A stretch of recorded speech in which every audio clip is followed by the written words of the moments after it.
तो नमस्कार दोस्तों, मैं वैष्णवी आप सभी का स्वागत वंदन अभिनंदन करते हैं। बहुत प्यारा सा भैया कजरी गीत लाइए, सावन का कजरी गीत।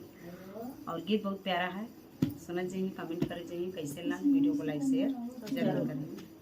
कहना है कि हमारा लाल मयनवा हो, हमारा लाल मयनवा उड़ गईले अटारी से, पिंजड़ा बंद के वाड़ी से ना। कि हमारा लाल मयनवा उड़ गईले अटारी से, पिंजड़ा बंद के वाड़ी से ना। कि सुगना मल मल के नहवाए, जवना अपने हाथ जवाए। सुगना मल मल के नहवाए, जवना अपने हाथ जवाए। सुगना जाति की बेरिया हो, सुगना जाति की बेरिया मिलला ना तू प्यारी से, पिंजड़ा बंद के वाड़ी से ना। कि सुगना जाति के बेरिया मिलला ना तू प्यारी से, पिंजड़ा बंद के वाड़ी से ना। कि सो हमारा लाल मयनवा उड़ गईले अटारी से, पिंजड़ा बंद के वाड़ी से ना। कि सुगना मल मल के नहवाए, गेरुआ हाथ से घुटाए। सुगना मल मल के नहवाए, गेरुआ हाथ से घुटाए। सुगना जाति की बेरिया हो, सुगना जाति की बेरिया ना मिलला तू प्यारी से, पिंजड़ा बंद के वाड़ी से ना।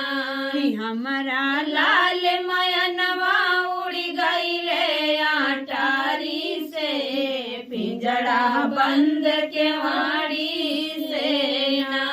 कि सुगना मल मल के नहवाए, बिरवा हाथ से कुचाए। सुगना मल मल के नहवाए, बिरवा अपने हाथ कुचाए। सुगना जाति की बेरिया हो, कि सुगना जाति की बेरिया ना मिलला तू प्यारी से, पिंजड़ा बंद के वाड़ी से ना।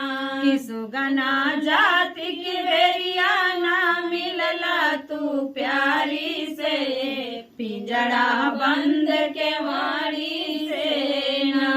कि हमारा लाल मयनवा उड़ गईले अटारी से, पिंजड़ा बंद के वाड़ी से ना।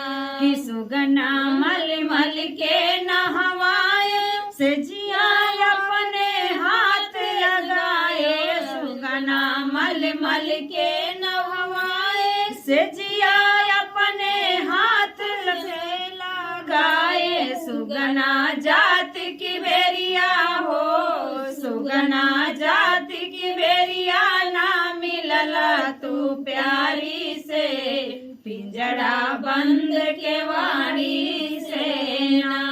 कि सुगना जाति की बेरिया ना मिलला तू प्यारी से, पिंजड़ा बंद के वाड़ी से ना।